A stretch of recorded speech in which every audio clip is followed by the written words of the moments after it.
In Winter's Shadow is the final book in a trilogy of fantasy novels written by Gillian Bradshaw. It tells the story of King Arthur's downfall, as recounted by his wife Gwynhwyfar.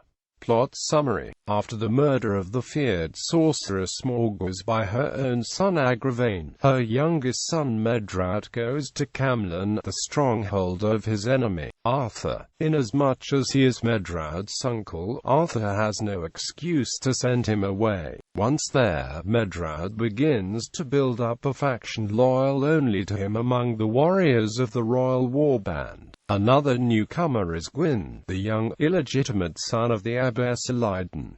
He goes to work for Gwynhwyfar. Gwalchmai, Arthur's best cavalry fighter, takes an interest in the boy and helps him train to be a warrior. Medrawd succeeds in sowing dissent and distrust in the war band. Finally, there is a duel between one of his men and Bedwyr, Arthur's most valued advisor. Though Gwynhwyfar is able to effect a reconciliation, the situation continues to deteriorate. In desperation, she tries to poison Medrawd at a banquet, but he is aware of her plan and denounces her at the gathering. To discredit him, Arthur takes the poisoned mead and pretends to drink it.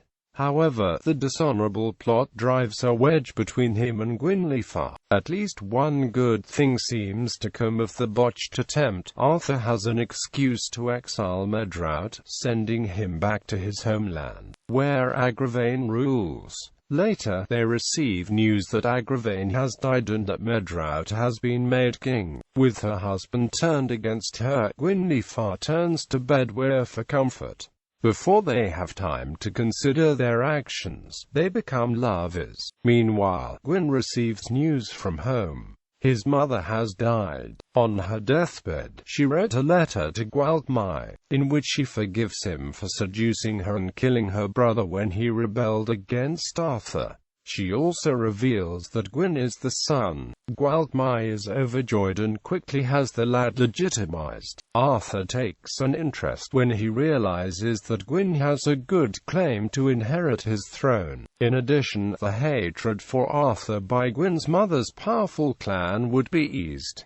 The next year, Medrawd arrives for a visit. As a king in his own right, he is no longer bound by the exile imposed on him. During his stay, his realm revolts against his reign of terror, leaving Medrawd stranded in Camlan, free once more to undermine his great enemy. Soon, Arthur's war band is split in two once again. In a masterstroke, Medrawd arranges to uncover Bedwyr and Gwynhwyfar's adultery in front of witnesses from both factions. Though the traditional punishment is death, Arthur exiles them instead, Bedwyr to his native Les Britain, Gwynhwyfar back to her clan. Unaware that her clan's leader hates her, Gwynhwyfar is escorted by a number of warriors, among them Medrawd and Gwyn. The party is intercepted by Bedwyr and his men and fighting breaks out. Gwynhwyfar sends Gwyn to try to stop it, but in the confusion, Bedwyr kills him by mistake.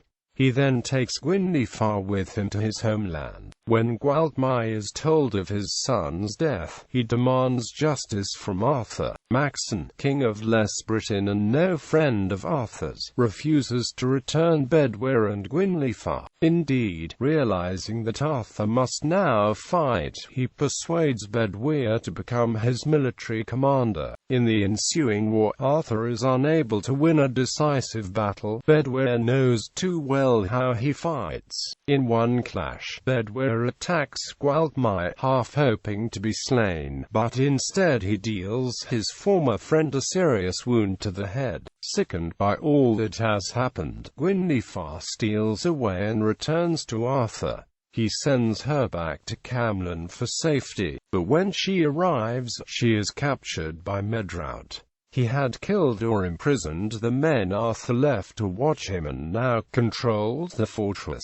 Gwynhwyfar escapes and begins gathering men and supplies for Arthur's return. When her husband hears of Medrawd's revolt, he hurries back with his army. But Medrawd has allied with King Maelgwn, and the opposing forces are nearly equal in strength. Gwalchmai is sent by Arthur to Gwynhwyfar to arrange an ambush for Medrawd's army. He dies shortly afterwards, of the wound Bedwyr inflicted. After his son was slain, he had neglected the injury, having lost the will to live. The ambush is only partly successful and the Battle of Camlan does not go exactly as Arthur had hoped, but he is victorious.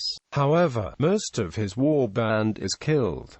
Arthur personally leads the final cavalry charge that breaks the rebels, but is then seen no more. In the aftermath, Medrawd is mistakenly brought in with the rest of the wounded. Gwynhwyfar recognizes him and they converse for a short while before he dies. When days go by without word of Arthur, Gwynhwyfar finally admits to herself that he is dead. She becomes a nun in a northern abbey run by a friend. As the years pass, she eventually becomes the head of the abbey. While she despairs of the ruin of all that she and Arthur had tried to build, she finds a bit of solace from an unlikely source. While civilization and learning ebb among the Britons, monks from Ireland arrive and build a monastery on a little island called Iona, working to accumulate and preserve knowledge.